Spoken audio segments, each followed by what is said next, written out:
Namaste, Jai Hind. Welcome to another edition of the ANI podcast with Smita Prakash. This episode is being filmed in Bhubaneswar, the capital of Odisha.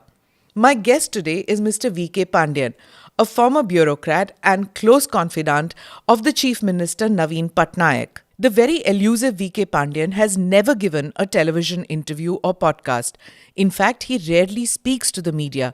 So this episode of the podcast is all the more special because many people say that Mr. Pandian is a political figure who's being groomed to take over the party reins once Mr. Naveen Patnaik, the current Chief Minister, retires from active politics. Mr. Pandian, thank you so much for being part of the podcast. I'm really looking forward to our conversation. Same here. Jai Jagannath. Thank you. Jai Jagannath. Jai Jagannath.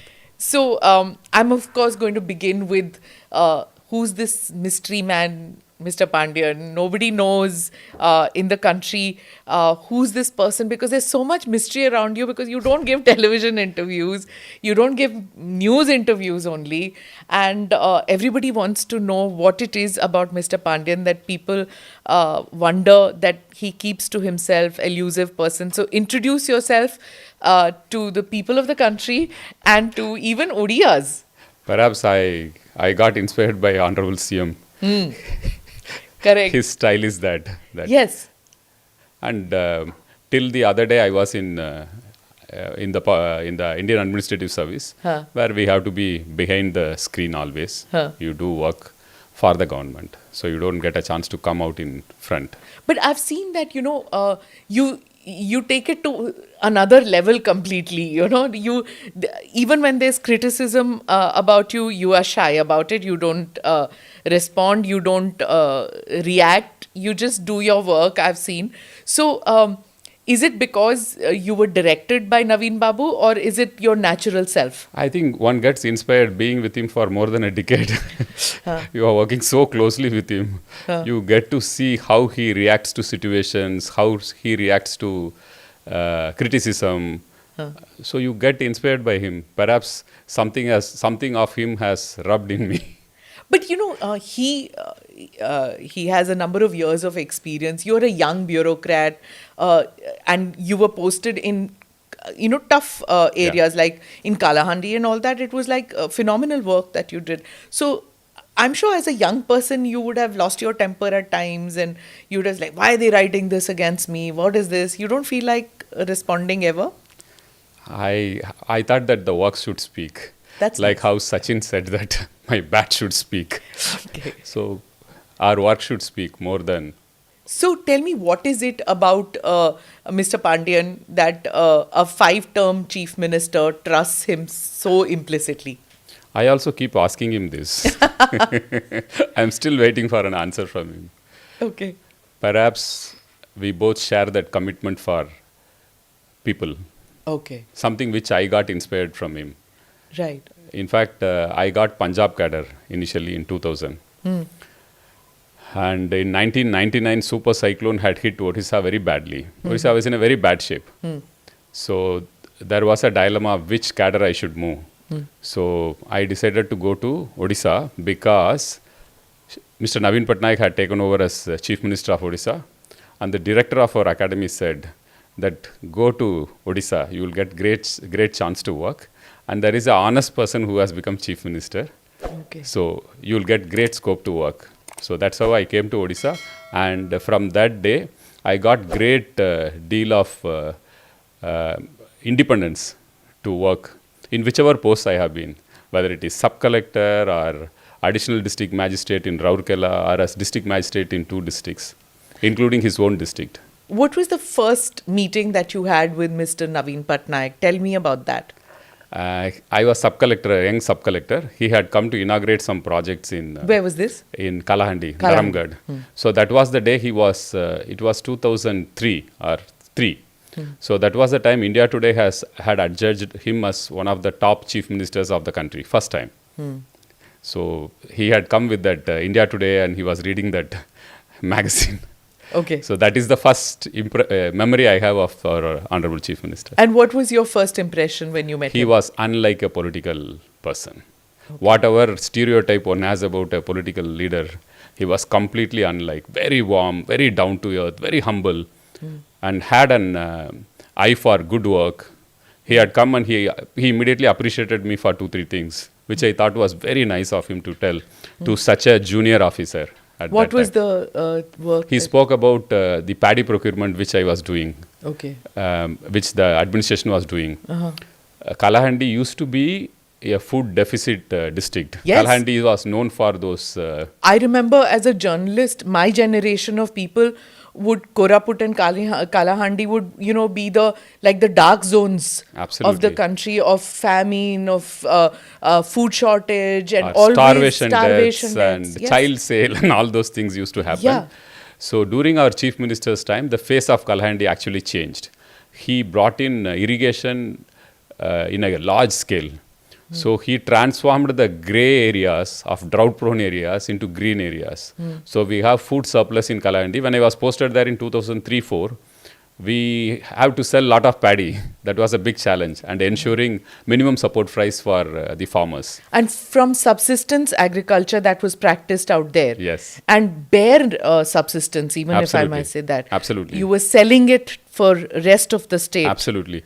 That's one of the biggest transformations the Chief Minister had done for Odisha. In 2000, we used to be a food deficit state. We used to depend on Punjab, Haryana, other states for our own food security. The public distribution system will wait for rail wagons to come from other states. Okay. So if the wagons are delayed, the food security and the public distribution system will get delayed. So the Chief Minister decided that Odisha has so much of water, so much of fertile land. So one of the biggest challenges he took was that he will transform the agriculture of Odisha. Okay. So he invested heavily in irrigation, he invested in agriculture practices, and in 7 years, 8 years, Odisha had become self-sufficient.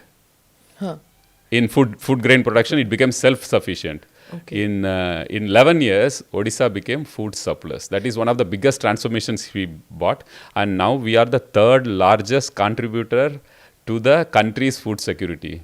So from a food insecure state, Odisha has become a food surplus state. Contributing to absolutely. The third biggest contributor. Okay. So the steps that he took, did he have, were the people of Odisha completely on board? Was his political party completely on board when he was bringing these transformative changes? I think people were very happy with whatever he was doing in every field. Whether it is disaster management, where he has set global benchmarks, or food security, or tribal empowerment, or education, every field. That is why perhaps he got pro-incumbency instead of anti-incumbency, which sets in, even after one term, anti-incumbency sets in. Yeah. He is now 5-term chief minister, and in every election, his margins go high, his vote percentage is going high, and perhaps he will repeat the same in 2024 as well. Okay. So, sir, I wanted to ask you this. When Naveen Babu started his career in politics, everybody was like, "Oh, he's not a son of the soil. He's anglicized. He doesn't speak the language." So this kind of talk was done. But somehow, as you said, that there's no anti-incumbency with him. People of Odisha not just forgive him, not just accept him, they embrace him, despite him not being one of the, like I said, son of the soil. So how does that work? How are people of Odisha not so parochial, should I say, or so language chauvinistic that they want somebody who speaks fluent, pure Odia? I think language is to connect with people, the masses. He does it very well. In spite of whatever limitation one will accuse him of speaking the language, he connects with people the best. And that's what works in democracy. Correct. His language is the language of people. He speaks from his heart, which people appreciate. He doesn't have anything to hide. He's so transparent that people love him for what he is. So even with you, it's like that, right? Because you're a Tamilian by birth. So I would think that when you chose to come to Odisha and work out here, you have a similar kind of a trajectory in the sense that you are not fluent with the language, though you learnt it. But again, you've managed to work out here for so many years now. So when you come to Odisha only, you are asked to write an exam. You have to clear an exam of 8th standard or something. Then you clear the exam, then you take up posts here in the state. So I think language is not a limitation if you know people and you understand their issues. You solve their issues. People are more concerned about how transparent one is with them and how committed are they to their cause. I Yeah. think that really works, and that's an inspiration one gets from the chief minister as well. See, But even though I won't agree that he is not so fluent, he's no, he- I'm he- talking with when he came to politics. Oh, that time, yeah. At right. that time, he Okay, was okay. like, he was considered like, somebody not accustomed to, living here in Odisha. Yeah. He'd come from outside, and he had, even his English was, anglicized English. So, I think he used all those things as his strength. yeah. He was very fresh. He was open to ideas, and he saw everything with an open mind, which is very rare in a political situation. You come with preconceived notions, preconceived ideas. He was fresh in politics. He was he didn't have much experience, so he came with open ideas, open mind. So that also helped him to a great extent. So when you worked with him, initially, if you remember, even the politicians of Orissa used to say that, he relies more on bureaucracy, not so much on politicians, not even his own party. He wants his work done by the bureaucracy, and he will ignore some of the criticism or some of the ideas that come from his own party workers. So how did bureaucracy respond at that time? The reason I ask is because it's a problem that many chief ministers face, how to balance the needs and aspirations of the political class and how to get things delivered by the bureaucracy. So how did Naveen Babu deal with the bureaucracy? I think he supports good work, transparent work. He stands behind you. I can give an example of what happened with me when I was a young sub-collector in Dharamgad in 2003, Kalahandi 2003-4. I was going all out against rice millers who are doing mischief in ensuring minimum support price. So I was going really hard on them. So all of them joined together and came in 2003 to the state headquarters and met the food and civil supplies minister. That time it used to be a coalition government between BJP and BJD. So the coalition minister, I think he was from BJP. So they came and met. These millers had this idea as to how officers used to get transferred overnight during the Congress regime. So they thought that will happen. They all came. Apparently they all collected some money and came saying that we should get this officer out. So when they met the minister, food and civil supplies, he laughed and said that this is Naveen Patnaik's government. You can't get a officer transferred for doing good Who work. said this? The minister told The minister. the rice millers. So straight from here, they all came and met me in my office, night 9 o'clock or something. They came and apologized and said that times have changed. Naveen Patnaik is known for standing behind honest officers. We apologize to you. We will think that business is cyclical. We are going through a tough situation now. So we'll adjust and we'll do good work now. Yeah. That's what they said. So there was no threat at that time. I mean, of course, bureaucrats across the country have that experience where business owners who are used to a certain way of doing it, and if bureaucrats don't do it, like sand mining and those kind of mafias. Actually, I think the first year of his arrival, the chief minister arrested 4 or 5 super class contractors who are supposedly ruling the state. It sent shockwaves. He sent I think he sacked about half a dozen ministers on corruption. He arrested 3-4 IAS officers on corruption. So the narrative was very clear that if you do good job, honest job, he will stand behind you. So when you asked about how do bureaucrats perform in Naveen Patnaik's regime, it's because of that commitment, that support one gets from him, that he will stand by you. If you have done good job, transparent work, even if you do small mistakes, it's okay. He will manage it for you. But do it for the cause of people. That's what gives you that inner strength to work for the people. And when you asked about Oh, I think, goodness. yeah, good omen. I mean, for my first interview, perhaps. Yeah, the lizard. I thought it's a bird, but I believe it's a. I think it's a lizard. So good omen. So Yeah. I'm going to get like a million hits for this interview. That means. So- yeah. So yes. Go ahead. So he is very clear about where to draw the line between bureaucracy and the political executive. He knows what has to be done through the political executive, how much you have to respect the political executive, and how much you have to get work done by the administration, the bureaucrats. So he doesn't cross that line. So this is what you're telling me is about bureaucrats, right? What happens about his own party? Because there have been minor rebellions, and Mr. Pandian, if you see the area around your state, there have been so many rebellions. When you see Jharkhand, when you see Bihar, you see, and you go a little further, you see other states also. You see Madhya Pradesh, and then there have been rebellions within. But somehow it doesn't happen here. In Odisha, there have been minor rebellions, but Naveen Babu seems to have quelled it all along.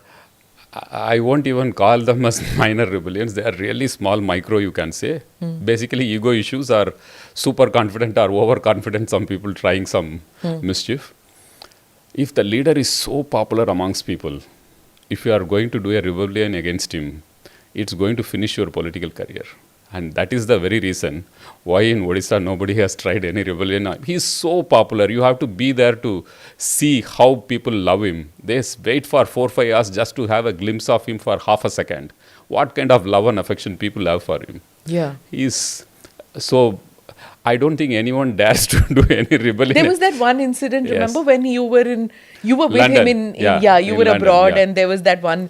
And at that time, there were in Delhi, there were a lot of rumors, at least, that, the toppling will happen and all that. So how was that managed? Perhaps that was his bad time, Mr. Pyarimohan Mohaptra's bad time. He decided to mount it. Yeah, he decided to mount it. I would say that only, that it was his bad time. He decided to do something like that. The chief minister is so popular. The day we landed back from London, the airport, how close it is. It shares a boundary with the chief minister's residence. From the airport to his residence, we took 2.5 hours or 3 hours to reach. That was the kind of crowd. So much of emotions. And he broke all records in the 2014 elections after the coup. And this was when, in 12. In May. 2012, May. when there was this talk of this rebellion, and there was, disruption in many states during that time, but Yes. here there wasn't. Yeah, little bit attempt was made, but the kind of people support, I think everyone got scared. Nobody dared to cross the line. Yeah. So the chief minister became more powerful after that, I would say. Right. And so do you think that is the reason why Mr. Modi and Mr. Patnaik get along so well?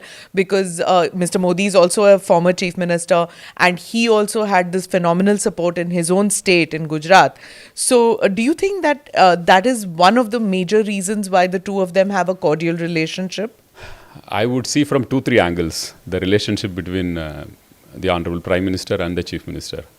I have seen them interact from 2011 onwards. I have been with them. One angle is the respect they have for each other. They respect that people's mandate, that genuine respect which comes when you enjoy the confidence of people. That is the first thing both of them have. If you see both of them meeting for the first time, you will see that as if they are great friends and meeting after a long time. Something like that you will feel. That's the kind of rapport both of them have. The second is their commitment for federalism.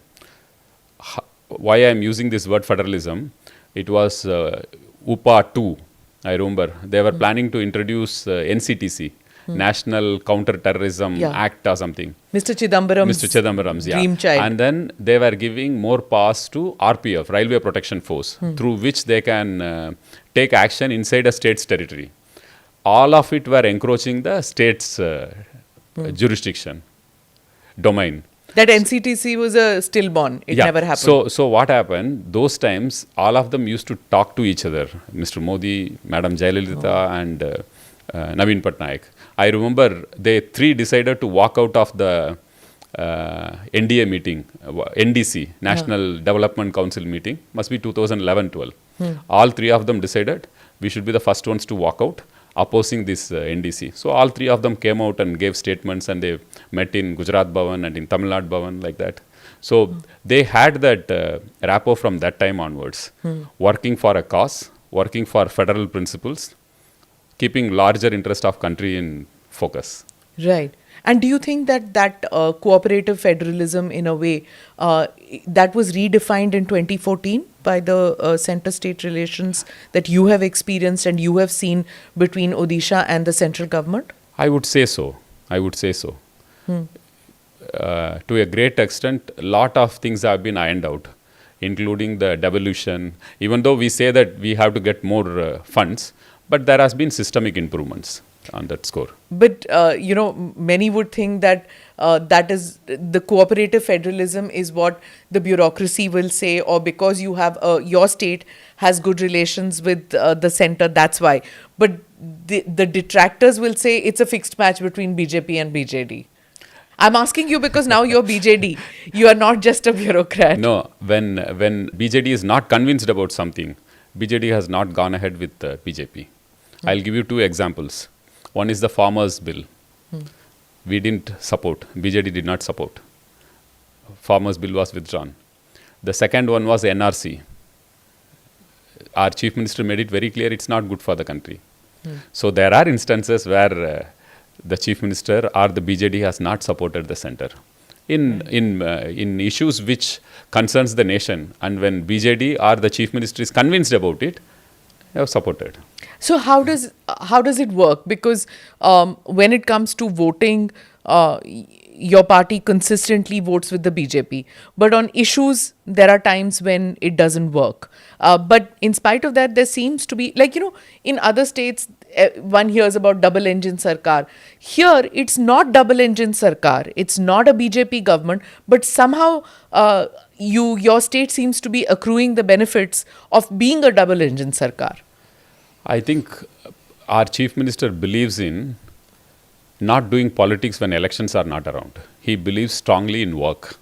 He says that I am in this job to work for the people. Whatever will help the state, whatever will help the people of the state, he will take that decision at that point of time. He is very clear in his approach. Let me come back to you. Otherwise, we are talking about the state and Naveen Babu all the time, but I want to come back to you. You've been a bureaucrat for several years, and you had the confidence, and you have continued to have the confidence of the most powerful man in the state.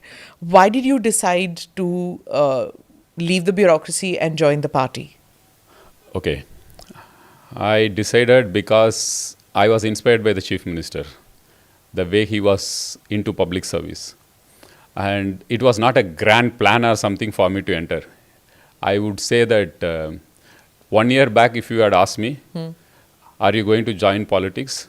I would have firmly said a no. And if somebody my batchmates will laugh if they know that I have resigned and I have joined a party because it was not in my plan at all.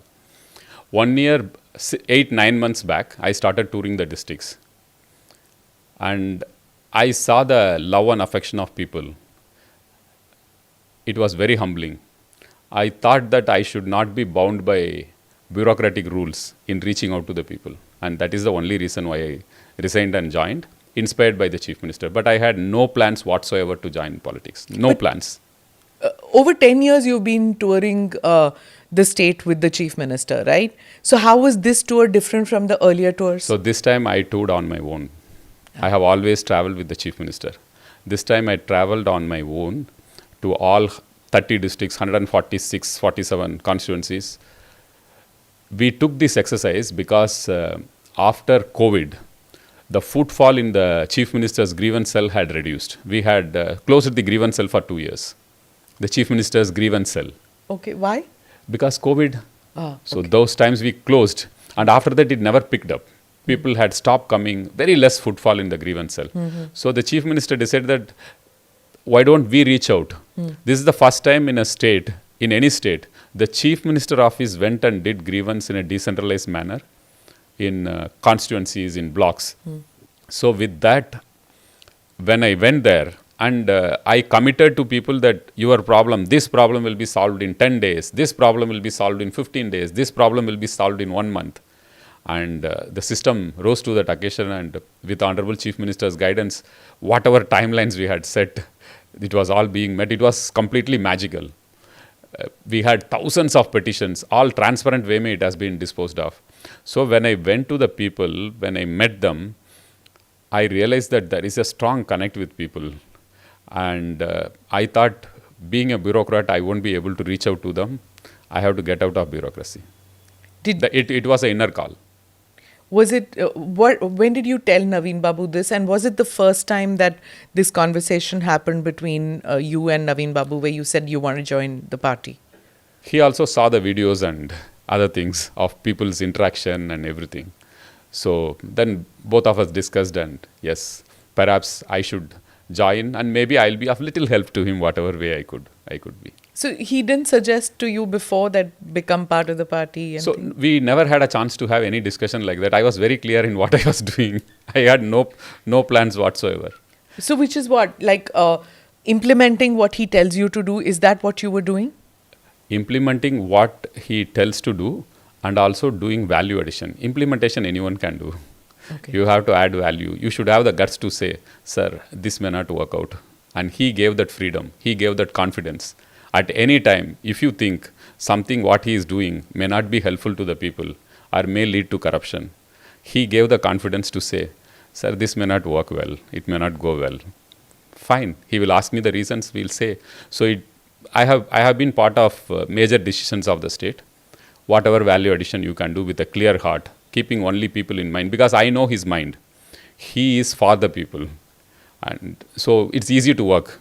You will know from 360 degree, you will have some grassroots idea to tell. So, but it's like, powerful bureaucrats, like if I was to say, like say Mr. Brijesh Mishra with Atal Bihari Vajpayee, they become like gatekeepers to their boss.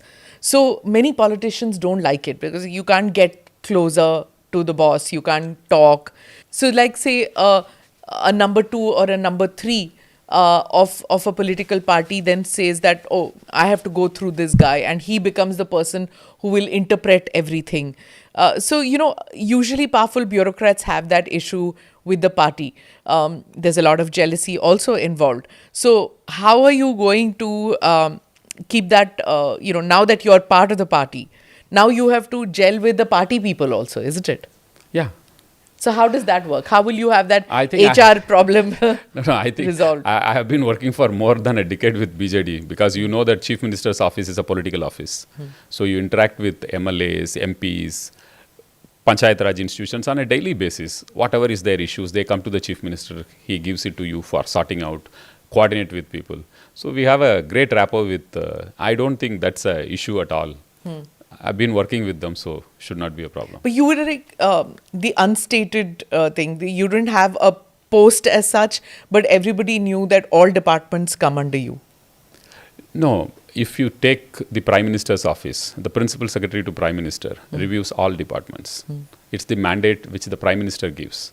Right. It's the same in the Chief Minister's office. I am not working as an officer there. I am working on the directions of the Chief Minister. In Chief Minister office, all departments are under the Chief Minister. Every cabinet note comes to the Chief Minister office for approval. Every policy decision comes. Every posting which has of significance, whether it is All India Service or Class 1 officers, it comes to the Chief Minister. So Chief Minister has control over all the departments, and that's how accountability is fixed in democracy. Correct. So you are there to help him, aid him. So there is nothing like who is junior, who is senior, or no. You are representing the Chief Minister in getting things done. That's it. Yeah. So there's Principal Secretary and there's Cabinet Secretary, right? So like when I spoke about Brijesh ji and Atal ji, that is one. But Brijesh ji never did politics as such. He was like a coordinator with the bureaucracy and with the cabinet. Then there is also R.K. Dhawan and Indira Gandhi, if you realize. Yeah. And R.K. Dhawan had to do the job of managing politics, quelling rebellions, and especially when there were very, very strong, political machinations that needed to be done. That Dharam Sankat, did you have at any point of time? No, I think Naveen Babu was so good at managing everything. You are just a witness many times. Okay. You are just a witness many times. But whenever it is within the sphere of my work, I'll happily contribute, always. And he is the boss. He is the chief minister of the state. He enjoys the confidence. You have to run that extra mile always for him. So jumping from the Indian Administrative Service to a political career, that's always a big decision to take for any bureaucrat. And especially now, after the films have come out about how difficult it is to take the UPSC exam and all that. Your wife is also a bureaucrat. What was the conversation at home before you decided to join politics? I think I got always support from my family, my mother, my brother, everyone. Nobody had any issue with it because they know that I have that clarity in my mind, what I want to do. So I just told everyone that I think people have so much of love and affection. I should not be bound by bureaucracy now. I should move little. I should have little more freedom. And I must confess, even though I was a bureaucrat, I was always a little bit of an activist. I had that streak in me always. Whether it is corruption, whether it is working for the people, you take if you take my career as a whole, whether it is Dharamgad as sub-collector when I worked for the farmers, I faced threats, I faced every possible situation. But I had that great satisfaction that I could ensure minimum support price for farmers at that point of time. And I put a system in place which was adopted. Then I went to Rourkela as additional district magistrate. I was heading a agency called the Rourkela Development Agency, which was bankrupt. I had only 7 months tenure there. Retired people had invested their lifetime savings in Rourkela Development Authority, thinking that they will all get houses. 20 years they have been waiting. Many of them are dead. But Rourkela Development Authority could neither repay nor give them houses. I had 8 months time. I took it as a challenge that I'll return back all the money to them. I could do it without interest. I went all out. Closed, we all know about the Supreme Court orders on closing commercial establishments in houses, domestic houses. That happened 10 years later than when I did in 2004-05. Closed all the residential premises having commercial establishments. So in 2 months, the Rourkela Development Authority, which was bleeding, had got a 15 crore surplus. And in 5th month, we could pay back all the money to all those people, retired employees, people who have invested their lifetime cost savings. Who must have given up anyway, right? Given up all hope. And I stayed for only 8 months. I'm just giving you that examples. Little bit of activism was always there. Then I went to Mayurbhanj, the largest district of the country. One of the largest districts of the country, where you have this beautiful Simlipal. I was one of the youngest collectors there. In fact, when I joined there, one political leader came to meet me on a Sunday. So he mistook, when I met him, he asked, he smiled, and I met him in my residence office. I was wearing shorts and a t-shirt, met him. So he asked, where is your dad? I said, he is back home. Oh, when is he coming back? I couldn't get it. He may come anytime. He may come after 6 months. Then I realized that he confused my father for the collector, and I said, no, I am the collector here. Okay. So in Mayurbhanj, this is a tribal district. I realized that disabled people, because it's a very large district, differently abled people, persons with disability, or I call them a differently abled people, they were not getting certificates. For a differently able person, he has to get that. That is the passport. And for that, he has to go to 5 offices, to 5 different government offices, you can imagine, for a differently abled person to go to Tahsil office, to go to RTO office, to go to collector office, to go to block office, 5-6 offices he has to go to get his basic thing of a differently abled certificate. And then he has to go to the chief district medical officer office to get the certificate. He has to go in a queue. The board sits. If there are 500 people who have come or 100 people who have come, That day, the board may take up only 20 people or 30 people. So the differently abled person has to come often, again and again, to get a certificate. It was a very painful process. Yeah. So I took up this as a challenge, and we had decentralized single window camps throughout the state. Okay. A district which was giving 700 certificates in a year, we issued 19,000 certificates in 1 year through this system. And all 100% differently abled who were identified were all rehabilitated with aids, appliances, corrective surgery. And for that, Mayurbhanj district got the first best district in rehabilitation of disabled. Okay. Then NREGS was introduced at that point of time. I introduced bank payment system. So I'm giving every example to show that little bit of an activist was always there. In fact, when I was doing this single window system, the doctors were not very supportive in the first instance. Nobody was supportive. Why? Because they have to move to different places. And it is a very transparent process. Transparency hits sometime. Correct. Yes. So the system was not very adaptive at that point of time, but later on the doctors had so much of satisfaction. They all came and praised it, sir. We never thought that this will work. Doctors, bureaucrats, officers, none of them believed that this can work actually. So, but it was pushed and we delivered. I got Helen Keller Award for this. Generally, it is given to activists. It's generally given to activists. Yeah, it's very rare for a bureaucrat to get Helen Keller Award for working for the differently abled. For differently abled. So you have the ability, and I think you take it up as a challenge to ruffle feathers if need be.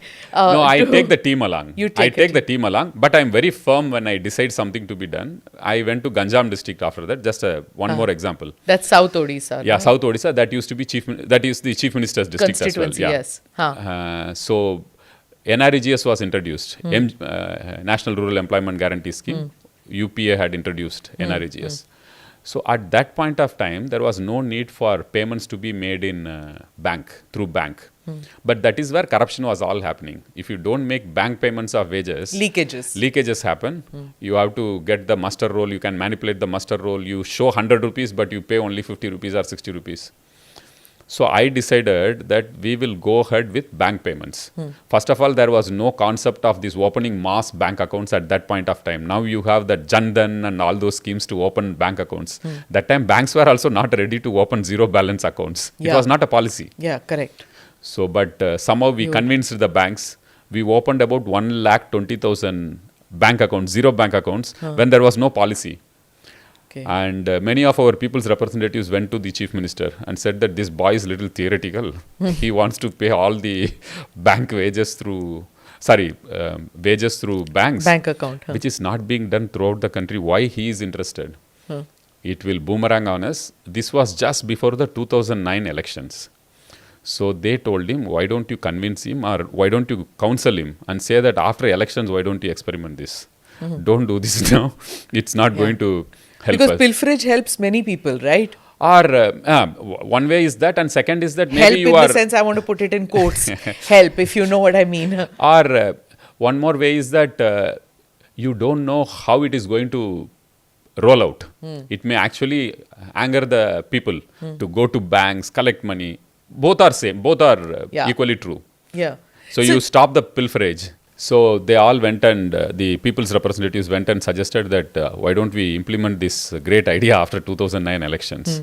So the chief minister called me and asked me, Mr. Pandian, is it practicable? Will you be able to get it done? I told, sir, my plan is to pay at least 100 crores through bank accounts to the people. You will see the impact, sir. Don't worry about political fallout. People will support. Trust me. He trusted me. Okay. And BJD, which was not getting all the seats in Ganjam, they will lose 2, 3, 1 like that. They got all the seats. People were so happy. The district and I was felicitated for being the best district in the country for NREGS. I think Mr. Manmohan Singh was the Prime Minister. He awarded. And they took me in the task force of NREGS in the central level. And one of the strong suggestions and case study which was given was from Ganjam. That if Ganjam district can pay 100 crore rupees in 6 months as wages through banks, when there was no policy to pay through banks, Then they implemented in 200 districts bank payment. That's how the bank payment in NREGS started. So why I gave all these examples is there is a chief minister who appreciated all these pro people initiatives. Yeah, And that's he, true. he appreciated the activist inside me as well.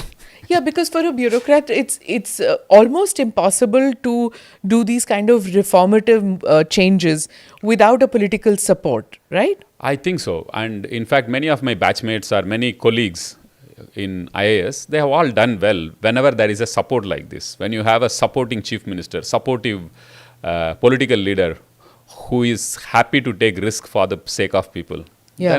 then things change. Okay. Let me please tell me a little bit about the Jagannath temple corridor, because that is also a huge task that was undertaken, and I believe that some very reformative changes have taken place for devotees who go to the temple, and it's the beating heart of Odisha.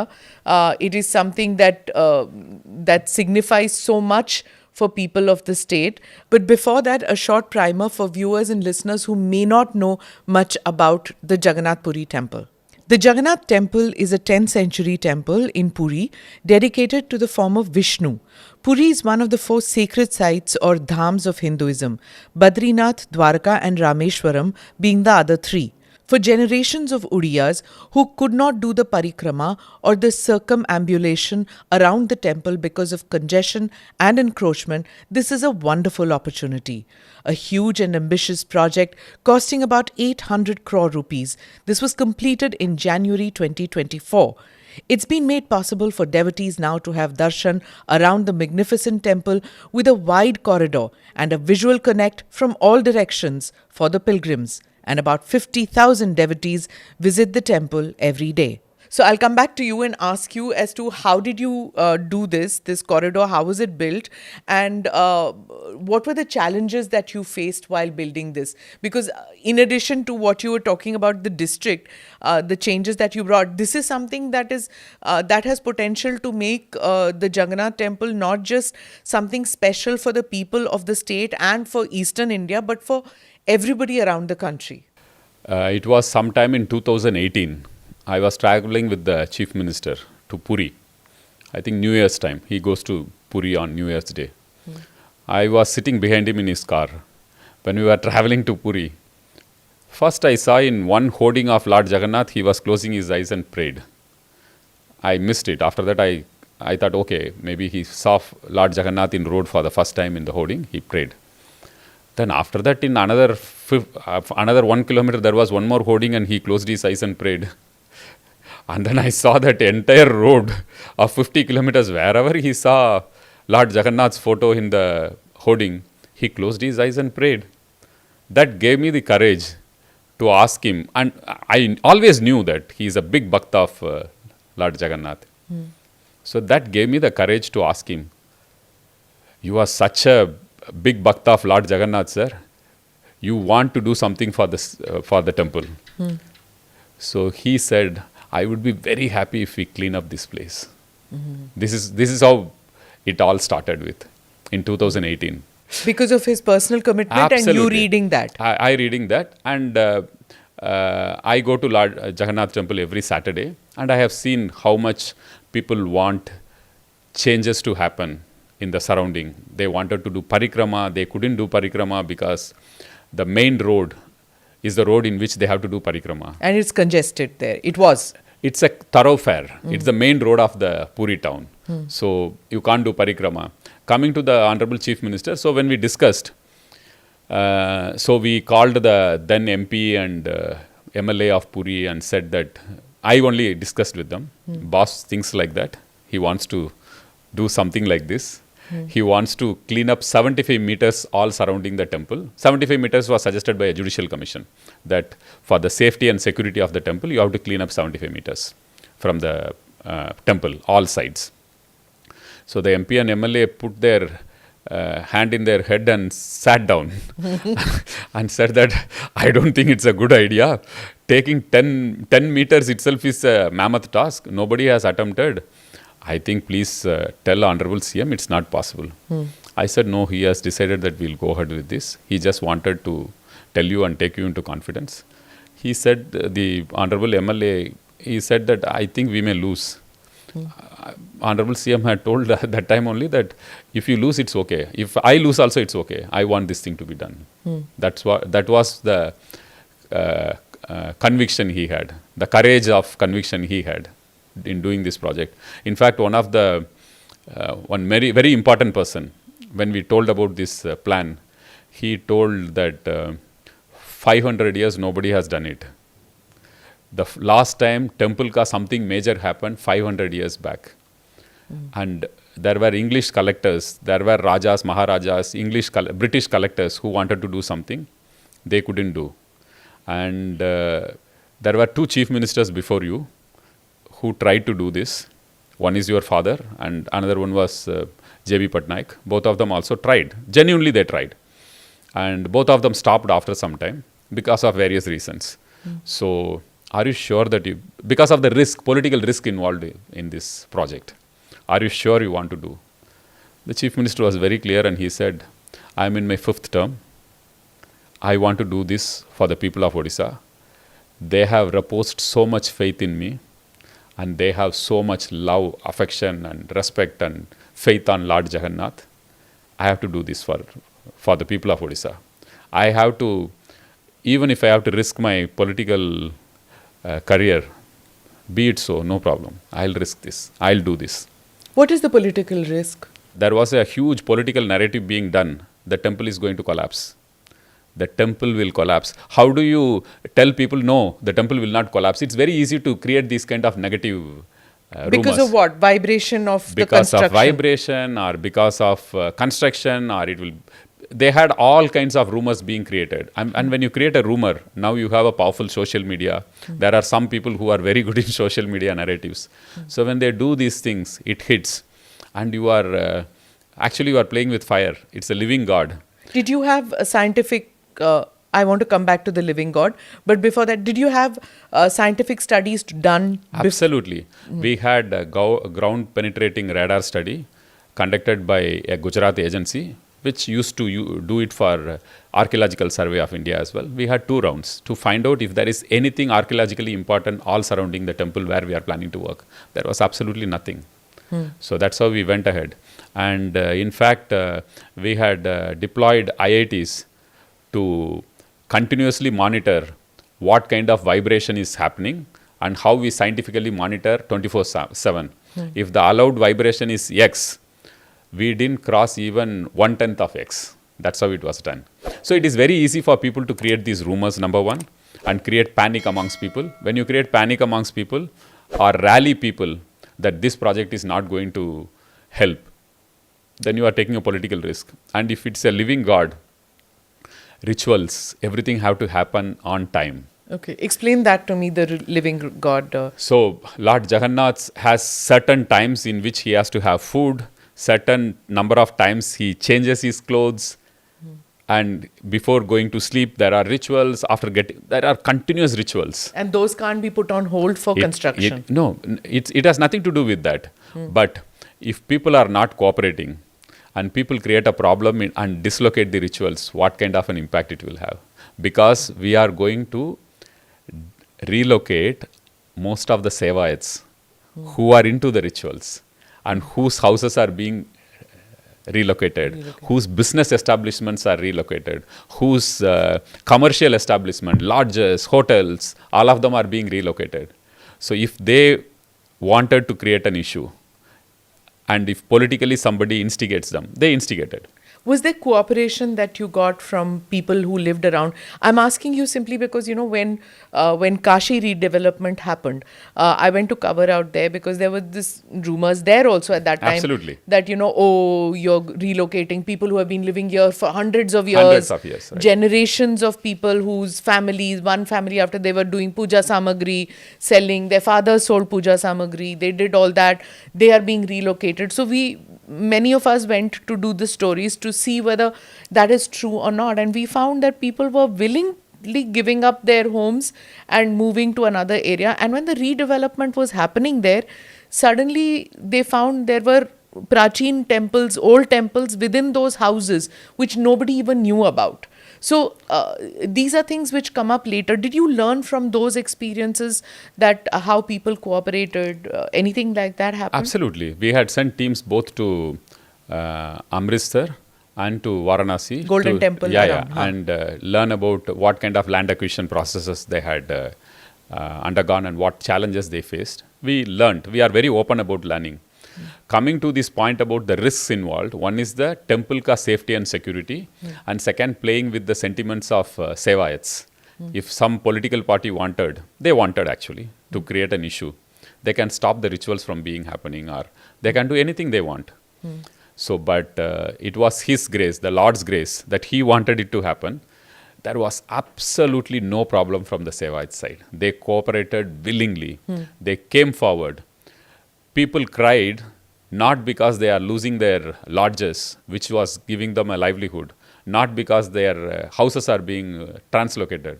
They basically cried or they were emotional because when they get up, they have to look at the Lord, Ka Nil Chakra. They have to do Mundya to the temple. When they do something, they have to look at the temple. That we are relocating them. That was the emotional problem they had. Otherwise, they all supported completely, wholeheartedly. Such a massive project, if I may say so, it's one of the thickly populated areas of the country, all surrounding Puri temple. One of the densely populated areas, and they have been living for generations at that place. And we didn't have a single land acquisition case in that place. We got the land acquisition done in record time. And the funds for that? The state government provided the funds. The Honorable Chief Minister provided generous funds to make people happy. They are losing a lot of stuff, but let them be compensated nicely. That was his spirit behind this whole thing. And the inauguration happened just a couple of days before the Ram temple inauguration, the Pran Pratishtha that happened in Ayodhya. Suddenly, a lot of it came into focus. I want to ask you, of course, you may say that the timing was not in the same manner, but was it just coincidence that also happened in January, this also happened in January? To be honest, we wanted to complete this temple project in 2023 January. There was a Supreme Court case which went on for 6 months, 8 months or so. That's how it got delayed. Otherwise, our target was 2023, we were planning to finish the temple project. It's only because of the Supreme Court case it got delayed after the case was disposed. There were vested interest groups who didn't want this project to happen. There were political leaders who didn't want this project to happen. They all thought that Naveen Patnaik will get name or Naveen Patnaik is doing for elections. Actually, Naveen Patnaik doesn't have to do anything like this for elections. He wins otherwise also. Yeah, he's not a political temple goer. Absolutely. I've seen, right? In fact, he took such a big risk when everyone explained to him the risk involved. He never thought about a political mileage out of this. He wanted people of Odisha to remember him for creating this parikrama all surrounding, and he didn't want a legacy issue to continue on. As people say, 24 years, generally kings, emperors, those time people used to get that kind of a tenure. In democracy, it's very difficult for a leader to get this kind of a tenure, 25 years. So when he took oath for the 5th term, he was very moved, he was very emotional, and he decided that, Mr. Pandian, let's list out all the legacy issues of the state. People of the state have been so good to me. I have to finish all the legacy issues of the state. People won't forgive me or history won't judge me properly if I still leave legacy issues. We listed all the legacy issues and went one after another. This, I won't say it as a legacy issue, but this had huge challenges. As the Raja of Puri mentioned, 500 years nobody has done anything substantial for the temple. It was Naveen Patnaik who did. He risked his political career and he did this. He didn't do it for political mileage. It's not that you are going to construct something new in a fresh place. This is a temple in which so much people ka faith is there, and one step going wrong, your politics is over and your government will fall. That's what people said. The buzzword in Odisha is about this 5T, which is the Charter of Governance, which has transparency, technology, teamwork, time leading, and transformation. Of course, in the state, everybody knows about it. But I also want to know how this was put into action when you did the Jagannath temple, and was it just for that temple, or did you use this technology and teamwork for regarding other mutts also? This 5T is a governance principle of the chief minister. He deploys this in every public service. And one classic example you can say is Jagannath temple renovation or any major project where every process is transparent. Teamwork, the chief minister means is involve the community, involve all the stakeholders. He has sevayats, local people, political leaders. Take everyone along and make it their own project, make them own the project. That is teamwork. And then he fixes always time. In government, generally, we don't give value to time. There is no time audit. He introduced the concept of time audit for projects. If it is 3 years, you have to complete it in 3 years. If it is 6 months, you have to complete in 6 months. Otherwise, accountability will be fixed. If you do it well, you will be rewarded. If you don't do it in time, you will face the consequences. So that is the time, the seriousness of time. Time he inculcated in all of us. And all the other temples, or any other than the Jagannath Puri temple, what were the others? There is Ma Samalai temple in the west, in Sambalpur. That also got hugely renovated now. The Honorable Chief Minister dedicated it some time back, a week back. In addition to that, every major temple in the state is getting renovated. The state will be renovating about 10,000 temples in the state. We are planning to apply for Guinness record. Amazing. In addition to that, if I may say, so many churches and so many mosques and so many gurudwaras are also being renovated. This is a time in which so many religious institutions have got a fresh lease of breath thanks to the support given by the state and the chief minister. The spiritual governance which you were talking about. Yes, the spiritual governance. Right. And going to the Puri temple, one of the biggest criticism which we faced was that the mutts are getting demolished. That was being politically raised to stall the project, and it was used to create agitation amongst the people minds that mutts are being broken or age-old mutts are being destroyed. But actually, the mutts are covered with commercial establishments. They had lodges, they had shops, they had mandaps, commercial activity. So the government only removed the commercial part of the mutt and compensated them very handsomely. And earlier how the mutts used to look and now how the mutts used to look, they got a chance to breathe fresh air now. That's how I put it. In fact, for one of the mutt, which is called the Mangu mutt, this mutt, the case went up to Supreme Court. The then Chief Minister of Punjab wrote to our Chief Minister, and there were delegations from SGPC and others who came. So we explained to them the present mutt, the Mangu mutt, where Guru Nanak used to stay there and meditate looking at the Lord Jagannath temple.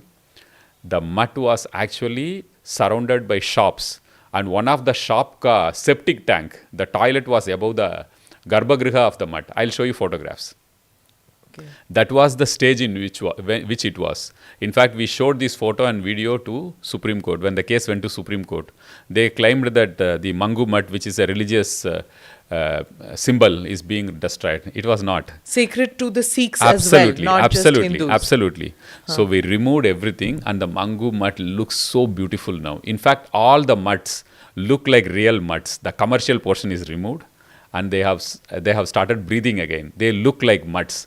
That divine atmosphere is something to be seen, to be believed. Maybe tomorrow you'll see that. Okay. We'll show you the before photos and the after photos. Right. It's a fifth term where he wants all legacy issues to be done. And in that term comes a pandemic. Absolutely. So tell me, what were the challenges you faced? Because you are putting his ideas and his thing into, fruition. So what were the challenges you faced? Did you tell him that, listen, there's a pandemic, so let's do this next term? The temple project? No. we were very clear in what all needs to be done, and he doesn't believe in postponing things at all. He knows the timing, and he was very clear in what all needs to be done. In fact, pandemic also, we were one of the best states in handling the pandemic. We are one of the few states which took the entire burden of expenses, medical expenses of people, from testing to treatment to getting treated in hospitals, from ICU charges to everything was borne by the government. No, I don't think any state has done it.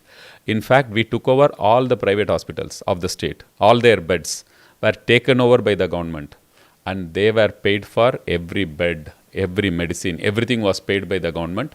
The entire COVID management was done out of, the payment for all the expenses of people of Odisha were done by state. The temple issue, I want to come back to that because we saw what has happened in Puri, then the Ayodhya, now Kashi is coming in. And just before all this was this controversy about Sanatan Dharma. There are, politicians who say that Sanatan Dharma is, it's like a disease. It needs to be eradicated from this country. And in fact, from your home state, if I may say, it's from Tamil Nadu that this originated, Dravidian politics, and they say this. What is your view about it personally? What do you have to say about this? I think they have to study a little more before making these kind of statements. If they study properly, they will understand what is Sanatan Dharma, and they will also start appreciating Sanatan Dharma. So, does it play a role in your life as a bureaucrat, as a politician? Does Sanatan Dharma play a role? See, I strongly believe in Lord Jagannath and destiny and karma. So, I don't have any confusions on all these things. I never thought that I'll get into IAS. I was studying in a government school. I never thought I'll top the national entrance when it was done for agriculture. I never thought I'll become close to a chief minister. I never thought I'll leave IAS and join politics. So there is some force which is pushing you, and I believe strongly that it is a divine force. So you surrender to that force, respect, be grateful. Everyone has to appreciate that. And it's a private space, one lives at that spot. What do you have to say to the separation of religion and governance? Are they so, intersecting at a very, a powerful manner these days as compared to, say, when you joined the services?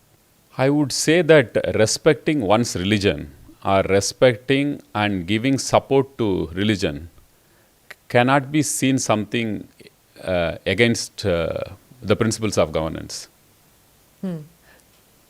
You support all religions. Yeah. You be fair to everyone. What is it like in Odisha? Does religion, caste, all these play major roles when politics is practiced? Does it come up to the forefront during elections? I don't think so. In Odisha, it doesn't have much of an impact. And our chief minister has ensured secular governance throughout. In fact, I'll say spiritual governance throughout. Spiritual governance? Yes. That's interesting. Explain that. Why do you say that? He appreciates every religion for whatever values it holds, and he supports everyone. If majority of the population is Hinduism, so you renovate temples, you restore temples. You are elected by the people, so you have to appreciate the faith of people. Some portion of the people want their mosques to be renovated, you do that. Some portion wants their churches to be restored, you do that. So there is space for everything. You don't have to this is not mutually exclusive. You can do everything, but you respect people's faith. That's very important for a leader. If 95% of Odisha has a Hindu population and they believe in Lord Jagannath, you have to do something for Lord Jagannath. That's why you are there for. You have to respect the people's faith. You honor the people's faith, but don't allow it to interfere in your government decisions. You treat everyone equally. Right. You said that the temple project was supposed to be completed in 2023, but it happened in 2024. But what is happening is that many people say that there is competitive Hindutva politics going on all across the country. Do you agree with that? I can tell about Odisha. There is nothing like it because Naveen Patnaik doesn't believe in doing temple or church or mosque renovation to win elections. He does what he strongly believes in.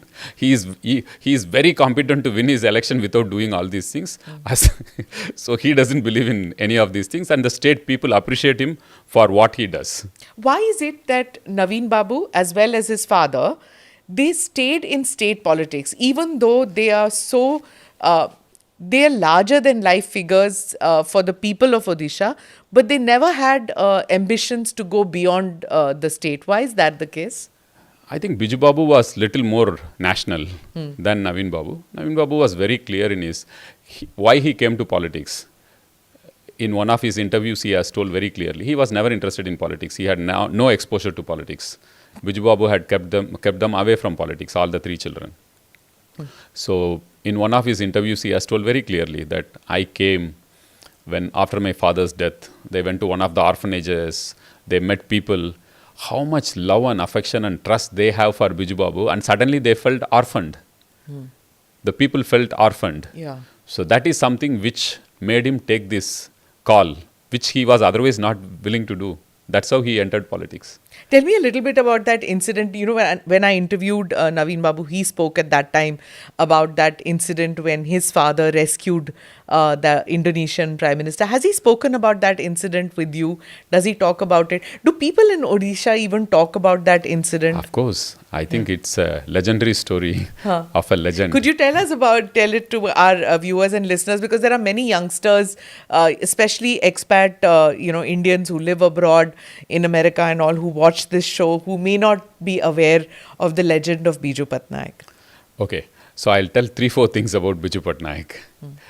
We should call him, he was a phenomenon. Okay. He was not a leader. And he was way ahead of his times. He made some profit in his company when he was running so many companies.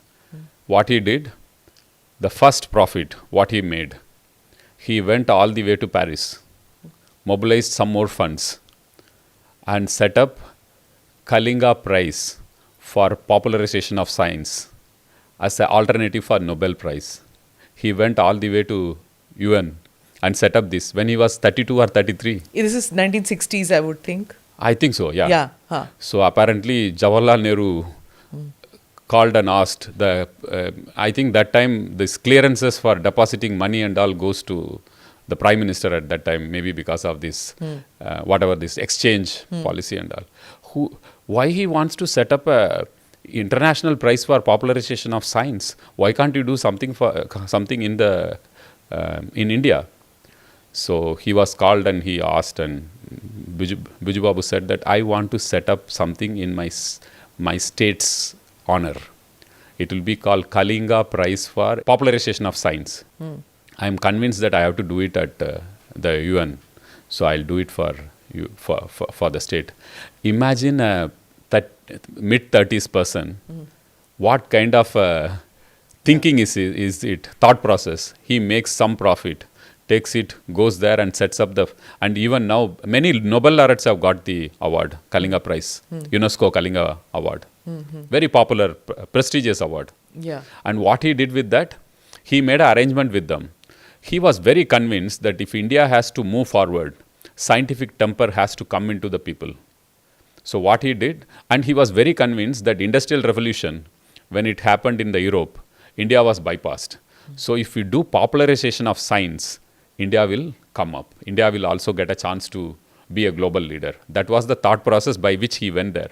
So anyone who wins this Kalinga UNESCO award, they have to come to India, spend about 2 months or so, going to the universities, giving speech on why science is important, how innovative you can be.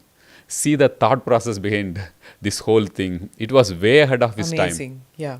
The commitment he had for the country to popularize science, the commitment he had for the state, he went and put the name Kalinga in UNESCO, and the commitment he had for overall development, that he made some profit and he went all the way to Paris and set up a award. Even now it's one of the most popular awards. This is one example I should give about Biju Babu. The next example, of course, everyone knows about how he went all the way to Indonesia. It was the Prime Minister Jawaharlal Nehru's call that these Danish troops are again coming back, and there is a rebellion happening, and you have to help rescue the Indonesian freedom fighters. Yeah. So if you don't rescue the freedom fighters, there is a possibility the country again going back to Dutch rule. So he trusted Biju Babu to go and rescue. Here there is a very interesting part which many people will not know. His co-pilot was his wife, Gyan Ma was his co-pilot. And this happened, I think, in 1947. Naveen Babu was 1 year old. Imagine a father who takes the mother also with him in a daredevil mission all the way to Java in their Dakota flight to rescue the Indonesian freedom fighters. Yeah. That is the commitment of this man. He was a pilot. So he went all the way, and we all should know that 7 days or 10 days before he went and landed, one more aircraft of his Kalinga Airlines was shot down by the Dutch forces. Almost everyone was killed except one. So that is the risk he was taking. Because the Prime Minister said, there was a conference of Asian countries going to happen in Delhi. If the Indonesia will not be represented here by their freedom fighters, Indonesia as a country will not have a representation here. That was the brief given to Biju Babu by Pandit Nehru. So he went all the way via Singapore, went there. He used all his techniques to fly low to avoid the radar. He landed there, and then there was no fuel available. So all these tanks and damaged aircraft, which was left by Japanese forces, he mobilized fuel from that and used it and flew all the way with the freedom fighters to Singapore and then to India. That's how he has played a huge role in the Indonesian freedom struggle, and he was awarded Bhumiputra by Indonesia. Sukarno, no? President Sukarno gave at that time. President Sukarno gave, and they were family friends. And in his daughter also then, Sukarno Putri. So she was named by Biju Babu. Biju Babu. Yeah, tell us about that also. That's true. So she was named Megawati.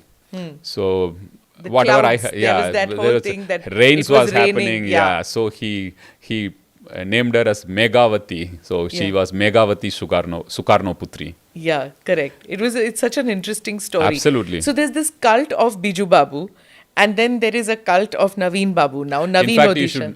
I'll share one more very interesting stuff about Biju Babu, which many people would not know. This was during the Indo-Bangladesh War. Yeah, Kashmir. Indo-Bangladesh War. He brought the troops there. No. Kashmir, he was one of the first pilots to land in Srinagar when the rebels came. And he rescued a lot of people. He airdropped a lot of force. That was a turning point in the Kashmir issue at that point of time. This is about Indonesia. This is about Bangladesh. Yes, Liberation War. Yes. At that point of time, Indonesia was approached by Pakistan to support Pakistan in the war against India's war for Bangladesh. So Pakistan sought the support of Indonesia, both being Muslim-dominated countries. So they were wanting to safeguard Bangladesh. And they wouldn't have to fly over the Indian subcontinent. They could have flown from Indonesia, the troops. That is also was one of the one of the ideas. I think this was clearly for deploying the Navy and give a deterrent in the Bay of Bengal. So if they deploy the Navy and give a deterrent, then it will cause problems in force deployment for India. So that time the Prime Minister asked Biju Babu to take up with the Prime Minister of Indonesia. This many people don't know. He spoke and he stopped Indonesia from getting into the war. And that was a big turning point at that point of time for the war. And that really helped India. These are things which nobody knows. In fact, he was responsible for setting up the Indo-Tibet border protection force. He was tasked to find out how do we seal our borders, what should we do. So he gave the suggestion for setting up the Indo-Tibetan border security force and take as many people from the locality, make them a force. They should be the first line of defense for India. Quite amazing. Quite amazing about the contribution of Biju Babu for the national security of this country. Absolutely. In fact, one more issue is that he was sent by Jawaharlal Nehru, the Prime Minister, to United States. I think that was the Chinese War. So he was 62. 62, yeah. So he was asked to go and mobilize for Public support opinion. also for arms support. Okay. He was sent. So he didn't go on. He went and asked for arms as well as he asked for nuclear support. That time there was a furor in the parliament, Indian parliament. So he said that if China has nuclear weapons, if they are planning to attack India, what India will do. So if I go there, I don't go for guns. I have to ask something substantial, strategic for India. That is the kind of thought process he had for the country. Certainly not the pacifist that Nehru Absolutely. was. He was completely committed for the country, and come what may, whatever is the superpower they are, we should show our power. That was the commitment with which he always functioned. We all know about the interim test range in Chandipur. The range here. Range, Yes. from where all our missiles are tested. Yeah. So there is an interesting story in that as well. So the DRDO identified 2-3 places in the country to set up the test firing range, interim test ranges to fire the missiles. The topmost place was in Balasore. They selected these Wheeler Islands. They thought that this cannot be identified, secure, and it won't hit the population even if some mistake happens. So all those safety hazards and everything put together, they selected this Wheeler Island. And the files were put up for the chief That's in the Bay of Bengal. Bay of Bengal, which is part of, it's coming in Odisha. Yeah. So when the files were put up for giving Wheeler Islands to DRDO, none of them supported. It was in the bureaucracy, everyone rejected it, saying that, see, it will again cause serious dislocation to the fishermen. They will keep on doing tests. There will be so much of restriction. So many people are dependent on fishing this place. And it will also cause unnecessary disturbance for us. So let's not give it. Already we have given a large portion of our coast for air defense. So again, one more stretch will be lost. So Mr. Abdul Kalam was the DRDO chief that time. So he came and met Biju Babu. The file had come to Biju Patnaik with every suggestion to reject it, why it should not be accepted. Generally, the chief minister goes with the suggestions given with so much of logic it is given.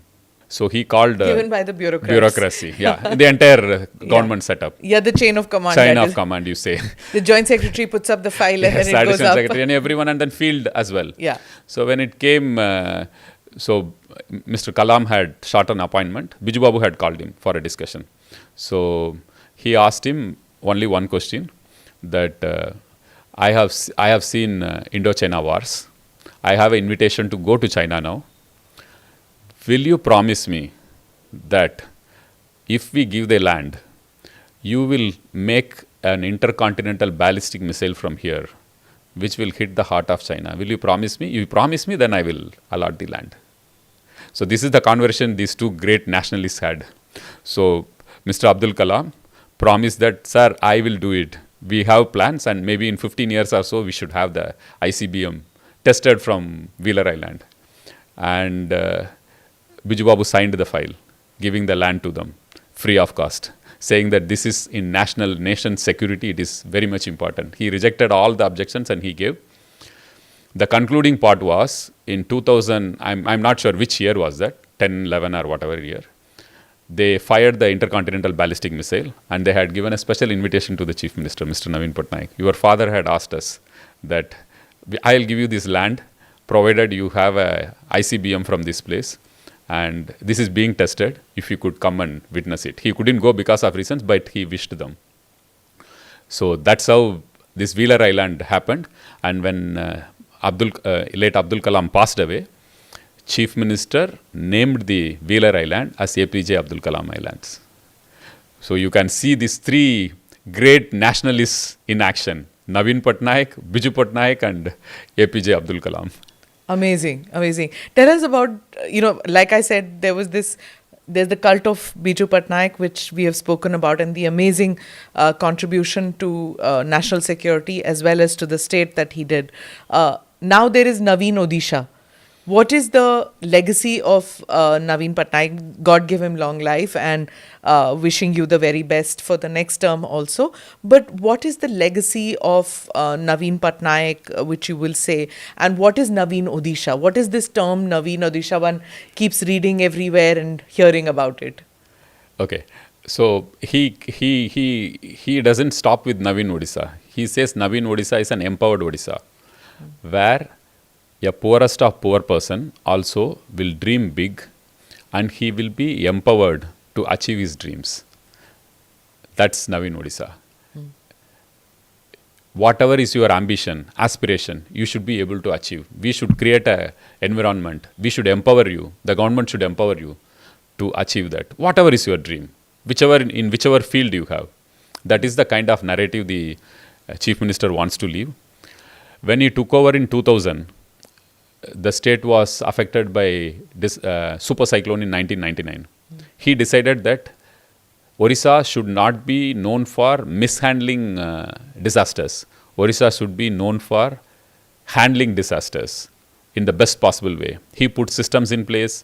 He did a vulnerability mapping of the entire coast, put up systems, put up cyclone shelters, put up flood shelters, put up advanced warning systems.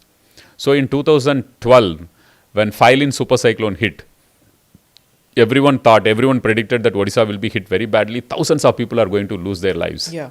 And a part of Odisha will be ripped apart. That's what was the prediction. The cyclone came, hit with 230, 240 kilometers per hour.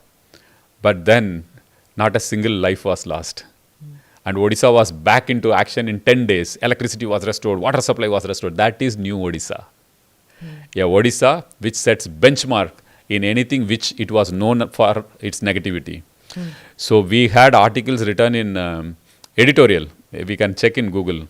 New York Times wrote a front page editorial saying that if you want to save a million life, learn it from a state called Odisha.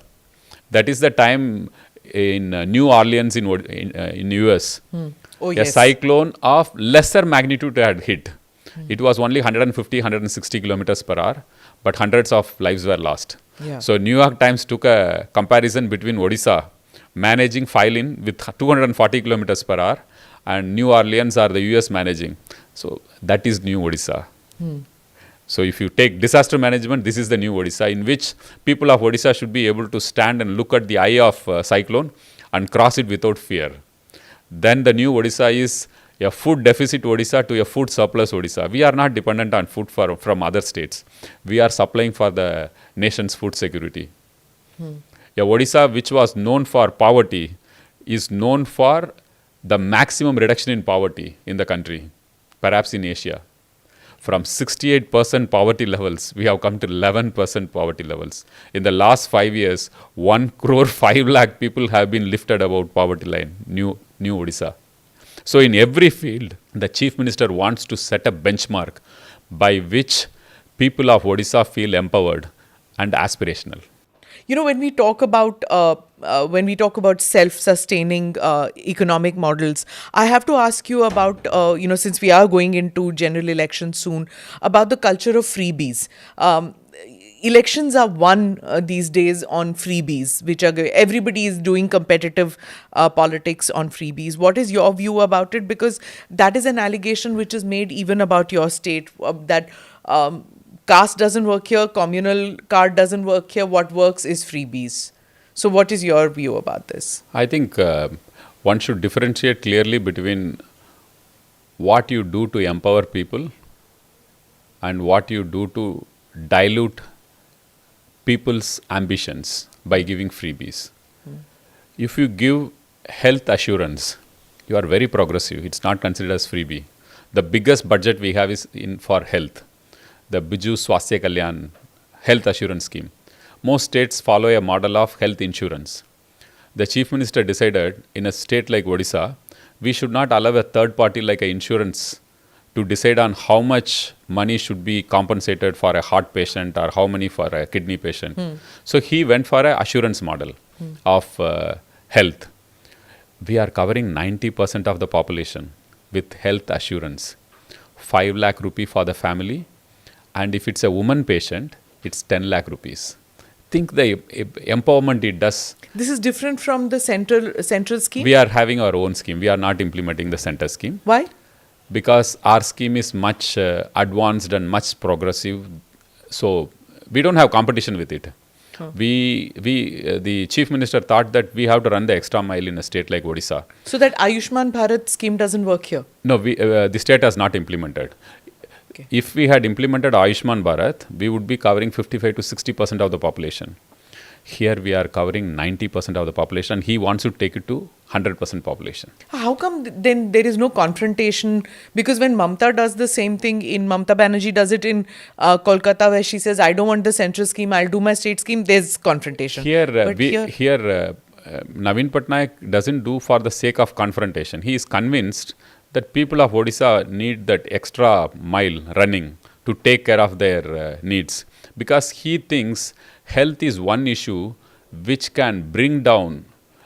If in a family a health issue happens, a person who has just come out of poverty, he can slip back to poverty. And it will take at least 2 generations for him to come back again. So he strongly believes that if you have to fight poverty, then you have to assure health. And you have to do it in the best possible way. I may say that this is the best scheme in the country right now, which has 90% of the population being covered. And the state is spending about 260 crores a month, which is about 3,200 crores a year.